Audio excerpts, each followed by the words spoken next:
استغلال الفتيات في محلات التسوق. انتشرت ظاهرة الفتيات اللواتي يتصدرن المحلات التجارية، وعادة ما يكن جميلات ومتبرجات ومتزينات، والهدف هو استغلال جسد وابتسامة وسحر الفتيات من أجل الترويج وكسب الأموال بأسرع وأرخص طريقة، حتى لو كان على حساب التجارة بالبشر وبعرض وشرف الفتيات.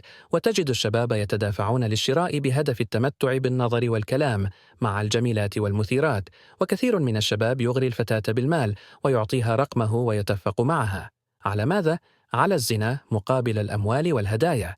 فلا شك أن استغلال البنات عن قصد للترويج للمنتجات نوع من التجارة بالبشر وانعدام الغيرة والحياء، فهذه من القوادة.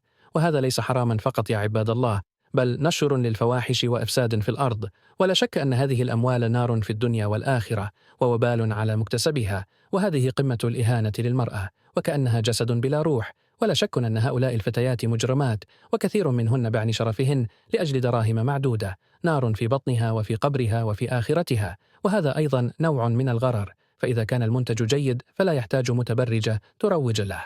اتقوا الله معشر التجار، فإن التجار يبعثون فجارا إلا من بر واتقى وصدق.